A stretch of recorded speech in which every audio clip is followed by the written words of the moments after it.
Bem-vindos ao Da Capa à Contra Capa. A sucessão de resgates na banca dos Estados Unidos, mas também pouco na Europa, e as perdas de valor em bolsa de bancos também arrastaram consigo algum nervosismo que alguns evocaram na crise de 2008. São também muitos os que defendem, por outro lado, que as situações não são comparáveis. Mas esse nervosismo de alguns observadores tem ou não justificação? Em que estado está a banca europeia e nacional? E que desafios têm os bancos centrais? Abraços com o combate à inflação, mas também os impactos da política monetária nas economias. São nossos convidados para esta conversa os economistas Álvaro Aguiar e António Nogueira Leite, nesta Capa à Contra Capa, parceria da Renascença com a Fundação Francisco Manuel dos Santos.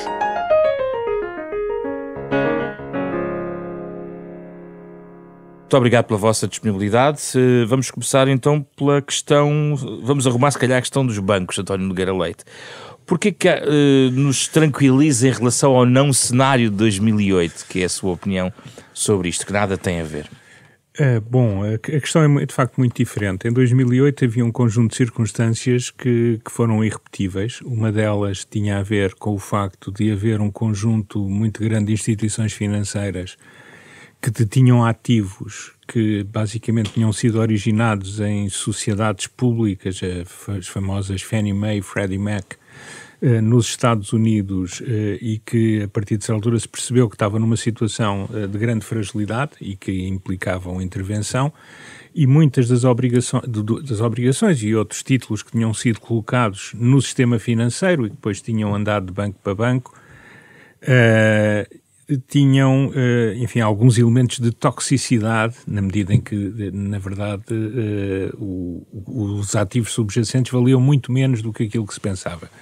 A situação era bastante generalizada e, para além de mais, também tínhamos que os bancos estavam, nomeadamente na zona euro, e em concreto, em alguns países do Ocidente e do Sul da Europa, os bancos estavam, como nós dizemos hoje, muito alavancados, ou seja, os bancos tinham, para lhe dar um exemplo, anos mais tarde, Portugal tinha uma média de 140, um rácio de 140% entre crédito e depósitos. Hoje em dia o rácio está bem abaixo de 100%.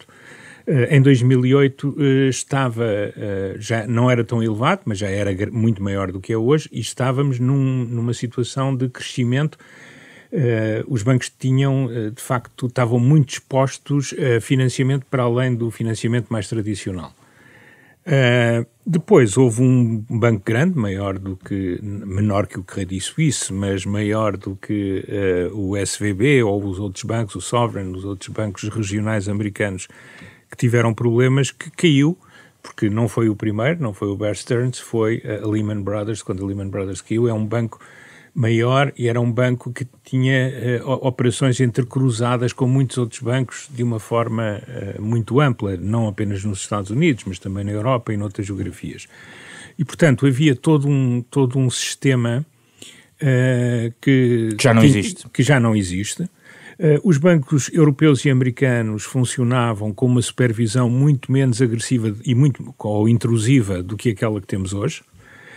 Os bancos nunca vão à falência por capital, vão sempre por liquidez, mas nós regulamos-los através do capital, e as exigências de capital, não só em termos dos montantes, mas sobretudo em termos da natureza dos ativos que são admissíveis como capital, é muito diferente hoje do que era no passado. E, portanto, temos um sistema muito mais robusto do que tínhamos em 2008, que vínhamos de um período de grande desregulação, uma supervisão muito menos ativa do que aquela que temos hoje. Para além de mais, os problemas que estiveram na base desta situação dos Estados Unidos são problemas diferentes, embora tenham a ver também, do meu ponto de vista, com a regulação, porque o que aconteceu com o SVB, portanto, o Silicon Valley Bank, tem a ver com o facto de que o banco, como muitos bancos americanos daquela dimensão, tinham uma carteira gigantesca de obrigações do Tesouro, com a política monetária envolvendo subidas de taxas de juros, o valor dessas obrigações, tipicamente o valor da obrigação varia inversamente com a taxa de juros subjacente, caiu e ao contrário dos seus rivais, eles não tinham praticamente qualquer cobertura para o risco de taxa de juros. enquanto que os outros bancos, poucos tinham cobertura muito significativa, mas tinham todos muito mais cobertura do que este. Deixa-me ouvir aqui o Álvaro Aguiar, já vamos aí continuar essa reflexão. Na sua perspectiva, estamos a falar de casos isolados, estes que aconteceram recentemente, muito longe da dimensão sistémica de que estamos aqui a falar, isto para rematar a questão de 2008, Álvaro Aguiar. Muito bom dia, obrigado desde logo pelo convite para estar aqui. Cumprimento todos os meus colegas e a audiência. Ora bem, estamos, de facto, não vamos conseguir rematar aqui o assunto, porque o assunto vai continuar, infelizmente. Uma das características na economia, na macroeconomia atual é o grau de incerteza. Nós estamos neste momento com um grau de incerteza muito, muito elevado, com um grau de incerteza medido por alguns indicadores parecido com, não ao nível do início da pandemia, mas ao nível do 2010, 2011, talvez, no mundo. Portanto, enquanto tivermos esta incerteza, o sistema financeiro e bancário reflete-se disso e reflete essa incerteza. Portanto, nós não podemos excluir de forma nenhuma eventos que conduzam digamos assim, a cadeias sistémicas, nomeadamente no sistema financeiro e depois com repercussão inevitável no sistema económico. Mas por via da questão da gestão dos bancos hoje em dia ou da natureza regulatória que incide sobre eles, sobretudo depois das lições aprendidas de 2008? Sim, as lições aprendidas em 2008 são eu acho que consubstanciaram, digamos assim, alterações na regulação, quer ao nível de cada banco em particular, quer ao nível macro, como se chama, macroprudencial, não é? Portanto, a gestão do sistema como um todo, mas também tiveram trajetórias diferentes na Europa e nos Estados Unidos. E há quem argumente que um dos problemas específicos neste momento nos Estados Unidos se deve precisamente a um certo refluxo dessa regulação que aconteceu nos últimos anos e que não terá acontecido na Europa. Nomeadamente, por exemplo, o caso que foi aludido dos ativos, portanto, dos ativos bancários nos Estados Unidos em títulos de tesouro e outras obrigações cujo valor de mercado sofre com a subida das taxas de juros.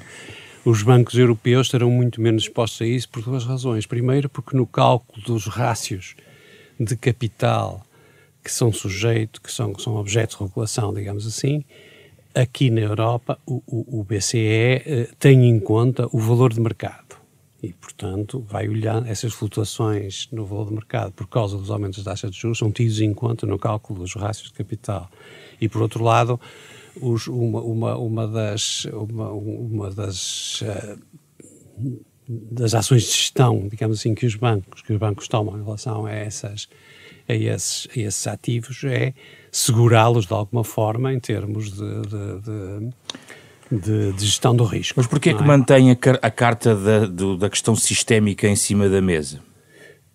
Isso é sempre, vamos lá ver, a regulação tem os seus limites, não é?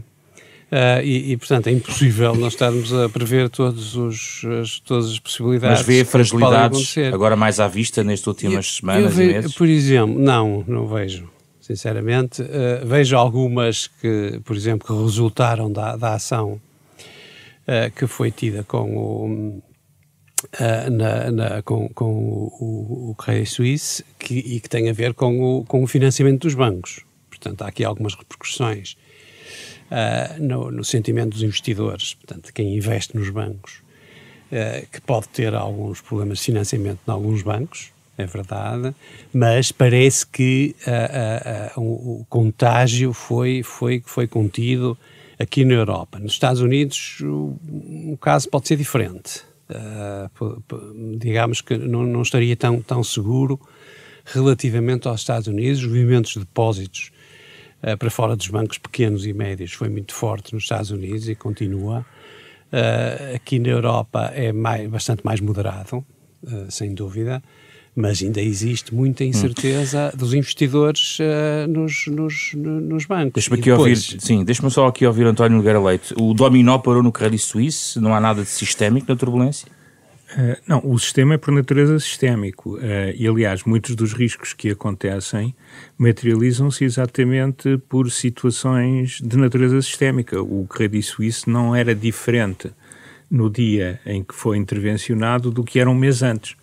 Foram exatamente a receios de risco sistémico e expansão de um maior temor por parte de investidores e de intervenientes no mercado que levou a que uma situação que era conhecida e que devia ter sido resolvida, mas era,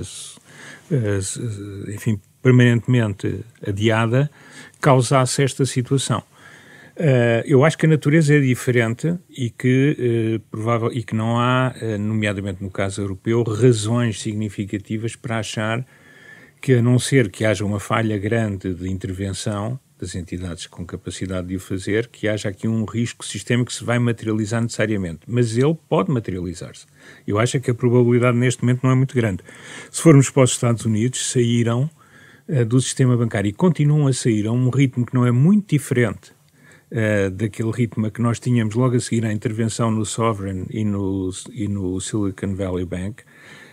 Continuam a sair depósitos do sistema bancário, não é entre bancos, é para fora do sistema bancário, para outro tipo de títulos, para outro tipo de ativos, e estamos a falar num montante que é de aproximadamente, neste momento, 1 bilhão português, portanto, trillion em dólares, de dólares saídos, o que é muito significativo e mostra que a situação não está controlada.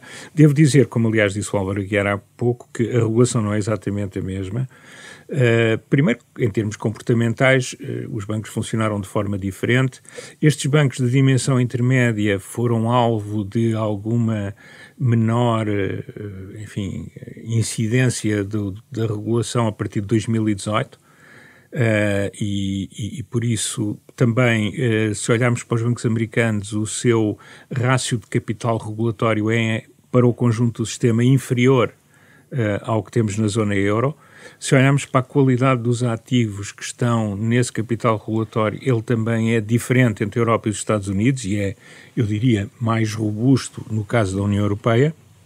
Isso também tem ajudado, para além de outras razões, comportamento da economia, própria gestão dos bancos, a que os bancos americanos tenham tido sistematicamente uma rendibilidade dos capitais próprios superior aos bancos europeus. Portanto, isso tem-lhes permitido continuar a gerar capital que tem robustecido os bancos. Na Europa tivemos menos isso, mas temos de facto rácios bastante mais elevados, a qualidade dos ativos é maior e, como dizia o Álvaro Aguiar, o Banco Central Europeu não olha para, por exemplo, ativos como aqueles que deram origem a esta situação, que os ativos são bons, não é? Portanto, títulos do Tesouro, no caso dos títulos europeus ou outros, quando os bancos os registam até à maturidade, ou seja, assumindo que só os vão resgatar no final e, portanto, pelo valor nominal, não levando em conta as variações de mercado, o Banco Central Europeu obriga a ter em conta... É mais apertado. Também, exatamente. É uma regulação mais apertada, mais intrusiva e o que, enfim, obviamente é uma maçada muito grande para quem está a gerir os bancos,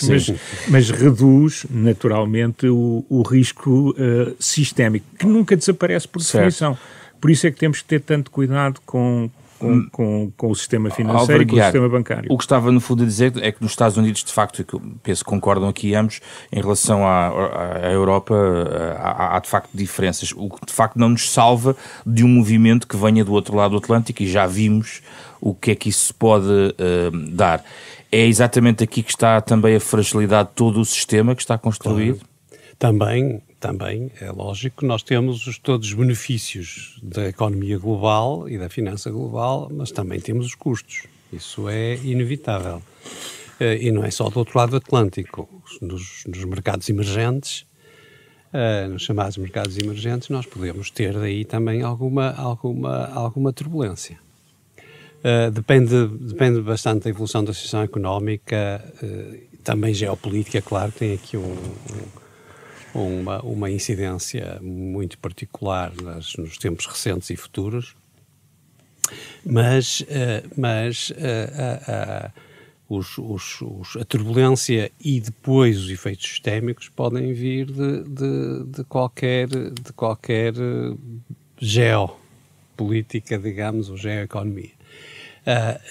Agora, o que acontece é que os bancos, nomeadamente os bancos europeus, neste momento, e já agora em particular em Portugal, neste momento, estão mais preparados para fazer face a essa turbulência. Os próprios reguladores estão mais preparados para fazer face a essa turbulência. Agora, não quer dizer que consigam fazer parar, digamos assim, à porta de casa essa turbulência, se ela vier a existir. Agora, também concordo, a probabilidade neste momento é relativamente baixa, mas não é zero.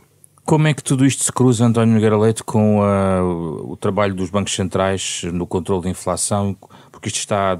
Quais são as ligações que existem aqui para explicarmos quando o Banco Central decide subir os juros, o impacto que isso tem sobre a economia e a questão financeira? Há algum vaso comunicante ou as coisas estão separadas? Há muitos. Não vou ser exaustivo, mas há um primeiro que é quando a política monetária se torna mais restritiva, como é o caso, aumentando as taxas diretoras, os indexantes sobem, o que significa, numa primeira análise, que se não houver efeitos de segunda ordem, os bancos ganham mais dinheiro. Porquê? Porque a margem financeira tende a aumentar significativamente. Aliás, eu acho que não havendo... já vimos parte disso o ano passado, com os bancos portugueses, e não só, a ter lucros recorde, e eu esperaria que, não havendo nenhum evento negativo que afete a generalidade do sistema, não apenas em Portugal, mas por essa razão também em Portugal, eu esperaria, se isso não acontecer, resultados verdadeiramente muito significativos este ano. O problema é que os bancos também têm nas suas carteiras, e muitas vezes não é na carteira de negociação, portanto mesmo na sua carteira onde aplicam, sobretudo agora como olhamos para Portugal, em que os bancos convertem, sei lá, 83% em média dos depósitos em crédito, o resto tem que fazer alguma coisa. Fazem investimentos vários. Devem fazê-los em investimentos com liquidez. Muitos desses investimentos em liquidez variam em termos de valor negativamente quando as taxas de juros sobem. Portanto, tem que haver aí uma gestão ativa e, sobretudo, tem que haver uma contabilização adequada do valor efetivo dos ativos. Por isso é que há bocado estávamos a falar na importância de não os registar até à maturidade se forem obrigações, mas ter em conta o seu valor de mercado. Portanto, aquilo que dizem na gíria, o mark-to-market. Portanto, a solidez dos bancos beneficia deste quadro atual? Por um lado, sim. No caso português, eu acho que sim.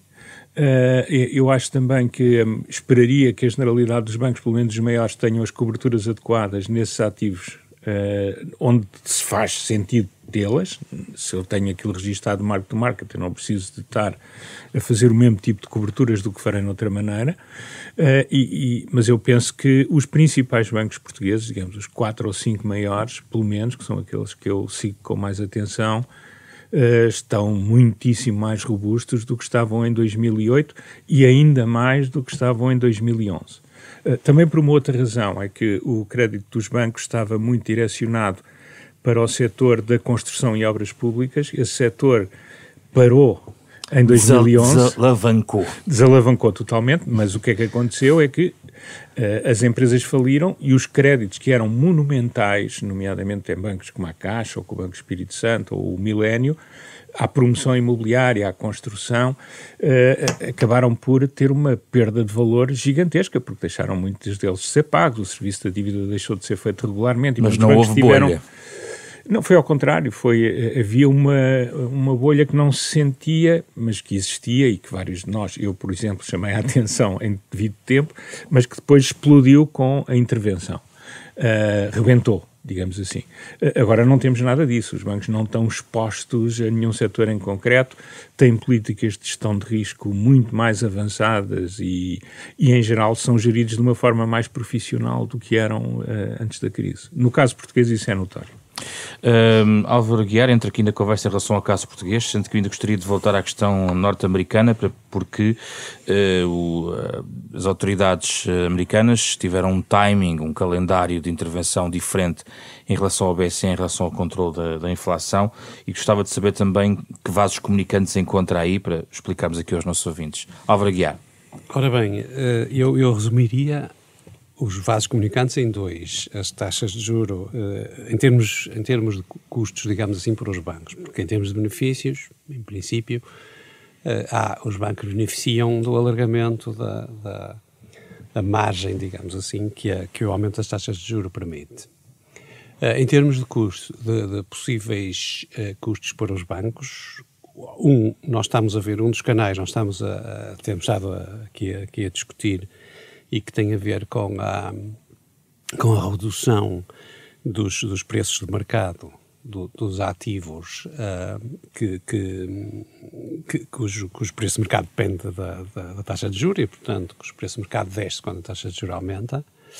Isso foi um problema, nomeadamente nos Estados Unidos, ou é um problema nos Estados Unidos, menos na Europa.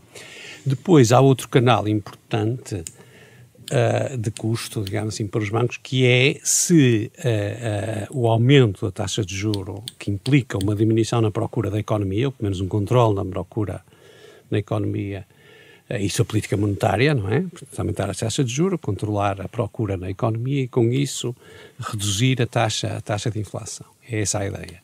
Nesse controle da procura da economia, isso quer dizer efeitos recessivos, claro que quer, não é? É isso mesmo.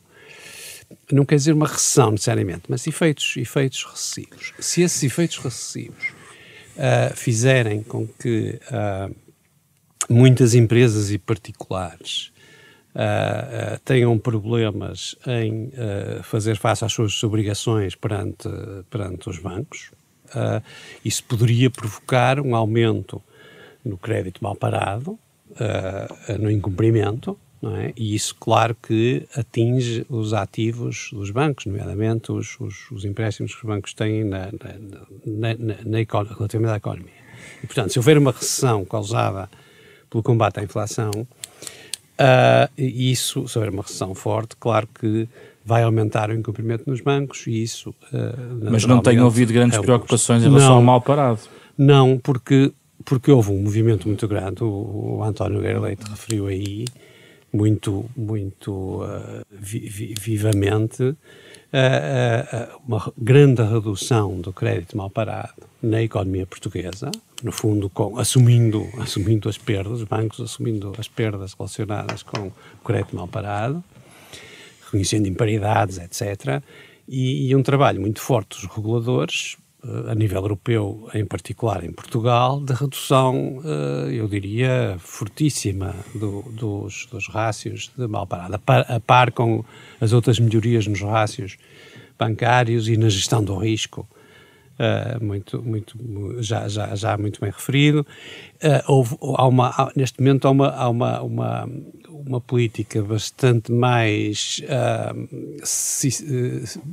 não é sistémica, é bastante mais sistematizada, há mais procedimentos, há mais gestão do risco e, portanto, há aqui uma possibilidade de gerir de gerir melhor esses riscos de aumento de incumprimento. Isto é, poderá haver algum aumento de incumprimento, mas isso agora há muito mais margem para isso e é possível gerir muito melhor. Há mais diversificação dos empréstimos, como já foi referido. Agora, o que é que acontece? Uma recessão na economia e incerteza relativamente ao futuro, eu acho que vai fazer reduzir o crédito, isso sim. Vamos ter alguma redução ou desacelerar do crédito à economia. António Nogueira Leite, a subida dos juros não vai aumentar, de facto, este risco mal parado? Não tem sido muito verbalizado esse cenário mais negativo? Os bancos têm sido bastante, otimistas, digamos assim, na projeção do impacto, e faz sentido que o sejam, porque, no fundo, estamos a gerir confiança e, portanto, não vale a pena chamar a falta de confiança quando ela ainda não tem razão para existir. Eu acho, no entanto, que o efeito da política monetária é sempre controlar a procura agregada através da sua redução. A ideia é que se não tivermos inflação, se não lutarmos contra a inflação agora, vamos ter de o fazer com uma inflação muito mais alta e, portanto, o efeito recessivo dessa luta para trazer para valores razoáveis é maior e, portanto, mas ele existe mesmo que atuemos desde o início, como está a acontecer. Eu penso que, enfim, vai gerar certamente um pouco mais de mal parado, acho que nada a ver com o resultado da bebedeira de 15 anos que caiu depois em cima de nós a partir de 2011, não é? Portanto, acho que, porque foram muitos anos a criar condições para que um aperto produzisse algo de tão violento. Devo, de qualquer das maneiras, dizer que neste momento a regulação obriga os bancos a serem muito proativos nesta matéria e, portanto, a gerirem ativamente, não terem grandes surpresas, porque a partir de agora começa a ser importante para a penalização dos bancos em termos regulatórios, não só eles terem rácios de mal parado baixos, como hoje em dia a generalidade dos bancos portugueses já tem, mas também terem mais baixos que os seus rivais, o que significa que temos aqui quase, perdoa-me o anglicismo, um race to the bottom em termos de ter o mal parado o mínimo possível. O que significa que os bancos vão ter de vender mal parado porque têm que manter os rácios baixos.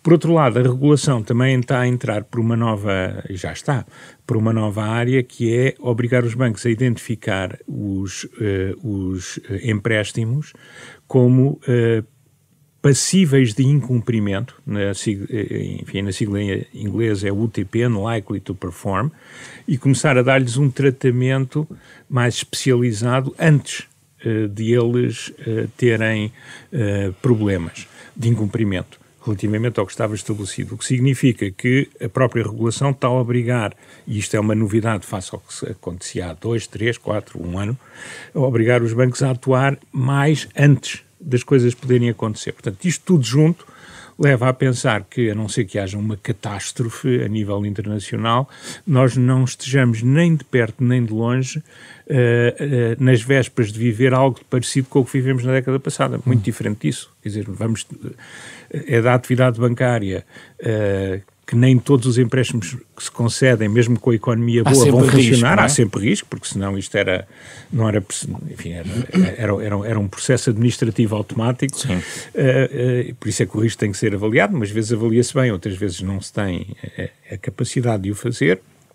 É preciso que, na generalidade das vezes, se avalie bem, para que as coisas continuem a correr bem, mas eu acho que há muito mais instrumentos agora para que a surpresa como aquela que quem estava de fora teve a partir de 2011 não volte a acontecer, nem sequer algo parecido em menor do que aquilo que aconteceu. Acho que vamos certamente ter de resolver os problemas que a crise vai gerando, mas isso não vai ter impactos significativos ou disruptores como teve no passado. Aliás, já agora eu posso acrescentar um exemplo positivo precisamente dessa melhor gestão dos bancos, quer ao nível de cada banco, quer ao nível do sistema através da regulação, e que é o que aconteceu com as moratórias durante a pandemia. Houve algum receio de que o aumento das moratórias e, portanto, a facilitação das moratórias de crédito que viesse a criar problemas nos bancos, mas isso foi bastante bem gerido e hoje já quase não nos lembramos desse movimento e desse receio. Para mim, isso foi um bom exemplo prático de como os bancos gerem melhor o crédito, o risco, digamos assim, por um lado, e por outro lado, como os reguladores estão mais em cima. Claro que o custo disso tem sido a maior dificuldade dos bancos recuperarem a rentabilidade. Isso é inevitável. E portanto, eu, de alguma forma, fico contente que eles recuperem a rentabilidade, como têm vindo a recuperar, mas mesmo assim ainda é insuficiente em termos dos bancos do sistema bancário ser atrativo para os financiadores. Mas é um facto que melhorou muito. Acho que a questão das moratórias é um exemplo, nós não nos lembramos delas, quer dizer, correu bem. Álvaro Aguiar, em relação à intervenção do BCE, por um lado preocupado com a estabilidade de preços, mas também tendo que dar atenção aos objetivos secundários da política monetária, no impacto também que tem. Este equilíbrio está no limite? Ainda há espaço para continuar a agir do lado em relação ao controle da inflação, à questão dos instrumentos que tem por causa dos preços, controlando, digamos, os impactos que tem do ponto de vista da economia? Em que ponto é que está o BCE nesta jornada, na sua opinião? O BCE não está muito diferente, no sentido em que tem como objetivo aqui restabelecer a estabilidade dos preços e, independentemente das causas da inflação, a cura está na subida das taxas de juros e na redução da procura, não é? Portanto, no ajustamento entre procura e oferta, digamos assim, não é? Portanto, é isso que está. A origem, neste caso, são choques de oferta na inflação, em grande parte, mas a cura está sempre aqui do lado do aumento das taxas de juros e da redução da procura. A gestão que é preciso fazer é que essas subidas das taxas de juros, que têm efeitos recessivos, não provoquem uma recessão forte. O que até agora tem sido conseguido. O consumo tem diminuído, o ritmo de crescimento do consumo tem diminuído bastante, até diria assim, mas tem-se mantido positivo. Há uma grande incerteza relativamente ao futuro causada pela própria inflação, não por causa das subidas de taxas de juros, mas por causa da própria inflação, e essa incerteza está a penalizar o investimento, claro que está. Mas o BCE não tem muito mais que fazer do que, eu diria, seguir a receita e tem que continuar para já a subir as taxas de juros e depois provavelmente mantê-las a um nível relativamente alto relativamente ao que estávamos habituados desde antes. Está a ser bem administrado o risco recessivo das medidas? Eu acho que para já está. Eu não posso dizer que não esteja, porque para já nós temos visto as expectativas relativamente a 2023 e 2024 de crescimento da economia não têm diminuído e nota, a situação geopolítica não tem melhorado. É verdade que do lado da energia é verdade, mas do ponto de vista em geral geopolítico a situação não tem melhorado e, no entanto, as previsões para o crescimento das economias este ano e para o ano têm-se mantido mais ou menos estável, bastante baixa, é verdade. As previsões para 2023 são basicamente estagnação, nomeadamente na economia americana e também europeia. Mas isso não se tem alterado. Isso é um indicador, digamos assim, de que esse equilíbrio está a ser mantido de alguma forma. Agora, nós temos que fazer o contrafactual, isto é, se não se combater a inflação com aumento das taxas de juros, eu acho que esta situação vai piorar. António Nogueira Leite, como é que está a ser feita esta administração deste balanço? Bem, eu estou basicamente em concordância com o que acabou de ser dito pelo Álvaro Aguiar.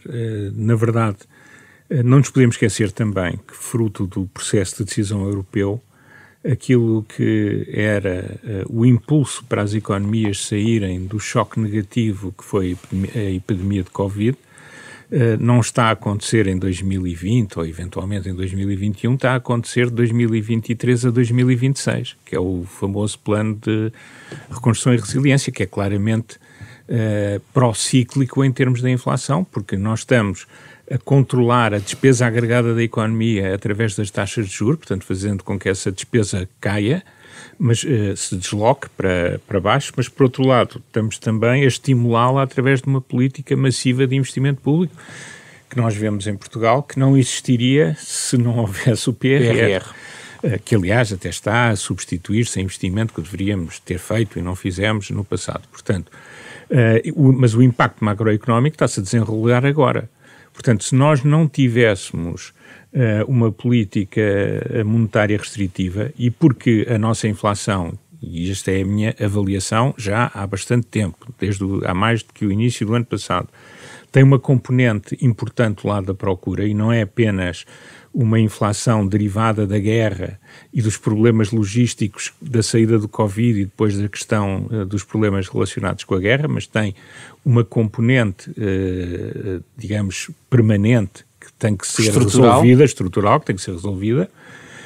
Nesse sentido, é importante que a política monetária ajude a trazer a taxa de inflação para valores próximos daquilo que os tratados impõem no caso da zona euro. 2%. Primeiro aspecto, os que podem não ser atingidos já, mas que serão atingidos. Enfim, a expectativa é que seja nos próximos anos, não daqui a muitos anos, daqui a poucos anos. O outro aspecto que é importante é que toda a experiência e também a teoria nos ensina que se nós não atacarmos a inflação agora, o custo de trazer a inflação para valores razoáveis vai ser muito maior se a deixarmos crescer descontrolada durante algum tempo. Mas é possível subir desta forma gradual a este ritmo, António, nesta medida, sem um impacto de facto recessivo relativamente significativo na economia europeia? Enfim, o que é a expectativa dos agentes relativamente a esse aumento é que não vai causar recessão. Caso contrário, ela já estava a ser interiorizada em muitas das decisões. Eu penso que nós provavelmente, se aquilo que são as informações deste fim de semana, por exemplo, sobre as perspectivas de redução abrupta da inflação subjacente e da inflação na Alemanha se vierem a concretizar e noutros países europeus, eu admito que isto seja um processo que dure mais alguns meses, tenha mais uma ou duas ou três etapas, mas entretanto não terá mais subidas.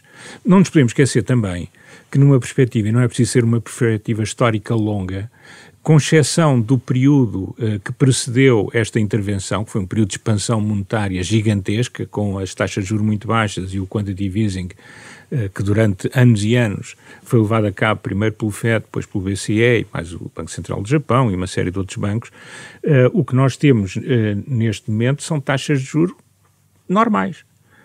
Não temos taxas de juros altas. Temos taxas de juros reais claramente negativas. E, portanto... Isto daí defendendo uma velocidade de cruzeiro, ou um cruzeiro, depois um horizonte, depois deste ciclo de subidas.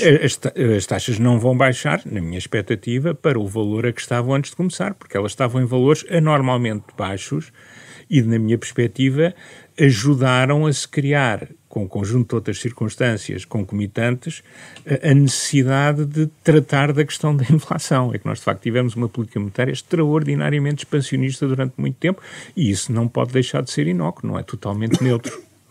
Álvaro Aguiar, do BCE ouvimos, e os bancos centrais têm sublinhado a necessidade de reduzir apoios governamentais a famílias, a determinados apoios sociais. Para si isto faz sentido? É uma intromissão dos bancos centrais nas políticas económicas dos governos? Como compreender isto numa altura em que, enfim, os vários governos vão necessitando de alargar estes apoios por vários motivos, alguns mais visíveis que outros? Eu acho que a principal preocupação dos bancos centrais aí tem sido, nomeadamente do BCE, tem sido não os apoios sociais a famílias, etc., em particular, mas sim os apoios em geral que fazem aumentar a procura agregada na economia. Eu acho que ninguém põe em causa a necessidade de apoiar com cuidado, digamos assim, as faixas da população que têm mais dificuldades e que são mais atingidas pela inflação. Acho que isso, até o próprio BCE tem sugerido que se faça esse targeting, digamos assim, dos apoios. Os apoios generalizados é que têm sido alvo de mais cuidados e mais críticas. É natural, porque apoios generalizados que fazem aumentar a procura agregada, apoios orçamentais que fazem aumentar a procura agregada quando a política monetária é no sentido de reduzir a procura agregada, ou pelo menos acelerar o crescimento da procura agregada, naturalmente são políticas que entram em contradição. E o Álvaro Aguiar recomendaria outro caminho? Acho que nós não podemos ter um aumento pela via orçamental da procura agregada em termos generalizados. Temos que ter apoios necessariamente e principalmente nos países em que a incidência, digamos assim, da inflação sobre as famílias mais pobres, ou pelo menos as famílias menos ricas, eu diria, é grande. Temos de ter apoios específicos a determinadas frações da população, sendo que, obviamente, que têm alguns efeitos sobre a procura agregada, mas não efeitos generalizados. Vamos ouvir a opinião do António Nogueira Leite. Aí também é preciso equilíbrio, eu diria. António? Eu, enfim, tenho escrito e dito várias vezes que é fundamental, já era na situação anterior, mas é mais agora, que os apoios sejam focados, ou targeted, como diz o próprio BCE e a Comissão Europeia. Aí eu acho que estamos todos, eu e o Álvaro Aguiar e eles, estamos de acordo, no sentido que é impensável que não se apoiem as famílias de mais baixos rendimentos e que já estão, e ainda por cima com o caráter regressivo da inflação, estão neste momento numa situação bastante difícil e, portanto, eu acho que todos os apoios devem ser canalizados para eles e não devemos avançar, como já o fizemos, em políticas generalizadas. Por exemplo, a política do IVA zero, para além das questões de mensuração, do impacto ser efetivamente repercutido sobre os consumidores, que é toda uma outra questão, são generalizadas, afetam tanto quem não precisa de ajuda como quem precisa de ajuda. Eu acho que é fundamental nesta altura, exatamente para não estimular em exagero a procura, mas porque temos de facto que cuidar daqueles que ficam mais maltratados pelo processo inflacionista, concentrar todo o apoio nas famílias de mais baixos rendimentos. Mas é agora, neste momento, António, que se vai mexer naquele problema que estava a detectar há pouco da procura, que estruturalmente tem um problema em Portugal? Eu acho que nós temos uma situação que temos que ir gerindo. O nosso grande problema é um problema de crescimento e, portanto, é um problema de estímulo da oferta em conjunto. Nós em Portugal temos claramente que continuar a tratar, seja nos momentos mais positivos, seja nos momentos mais dramáticos, daqueles que menos têm, sob pena de termos uma parte importante da nossa população, e infelizmente é grande demais relativamente ao total da população, em condições que são insustentáveis. Então, independentemente do momento, o que é preciso fazer por causa deste problema da procura que o António detecta? O meu problema da procura, nós temos um problema em termos de procura agregada, no seu sentido macro. Nós estamos neste momento a estimular a economia como todos os outros países. Para nós é particularmente bom se fizermos as coisas bem, porque deixámos de investir há muito tempo. Quer dizer, nós não investimos durante a crise e não investimos depois da crise. Mais, até investimos menos depois da crise do que investimos durante a crise. Portanto, há toda uma parafernália de investimentos que têm que ser feitos e que têm um impacto sobre a procura e que aumentam a procura, mas que são indispensáveis, porque senão o país definha, afetam a própria oferta. Quer dizer, há uma série de coisas que se eu não fizer, penso, no Serviço Nacional de Saúde, eu afeto a minha oferta de serviços de saúde se eu sistematicamente apenas tiver cobertura de despesas correntes e não fizer investimento. Concordam? Eu diria que o essencial é que o investimento que está a ser feito e que vai ser feito, que eu acho que vai ter aqui um desfazamento temporal por causa da necessidade de manter a procura agregada baixa. Não tenho muitas dúvidas. Pois. E deveria ter sido feito há mais tempo, mas isso não depende de Portugal. Pois, mas exatamente, a questão da procura agregada é um problema europeu, ou se quisermos mundial, quando muito, não é exatamente de Portugal. Acho é que esses investimentos têm que aumentar a produtividade, senão temos aí não resolvemos nada, aumentamos o endividamento.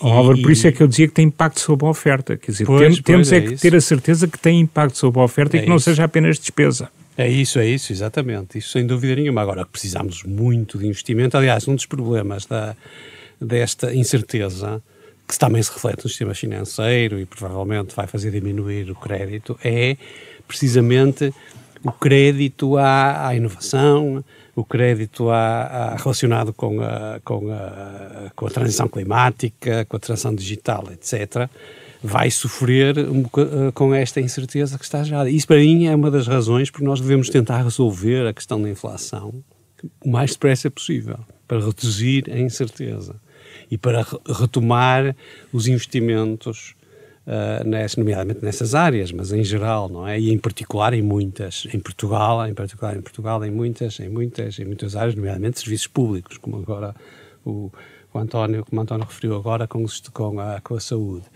E, portanto, a questão é que nós temos de fazer isso de tal forma que aumentemos a produtividade da economia portuguesa, que tem estado bastante baixa e que tem estado com crescimentos muito fracos. Esse tema da produtividade, agora abrimos outro programa. Exatamente. E já fizemos bastante e vamos continuar a fazer. Mas a minha ligação isso requer investimentos produtivos, requer um sistema financeiro a canalizar os investimentos para os sítios certos, digamos assim, e requer um sistema financeiro que esteja em bom funcionamento a cumprir as suas funções, não é? E por isso é que tem a ver com o tema do programa. Não, eu acho que, enfim, as coisas estão muito ligadas, o sistema económico é complexo por causa das suas interligações também, e aqui é fundamental ter um sistema financeiro que seja um bom avaliador de risco e que agora está segregado relativamente ao que fazia no passado. É um outro aspecto que nós nos esquecemos, é que muitas vezes eram os próprios bancos que forneciam às empresas capital e forneciam às empresas financiamento bancário.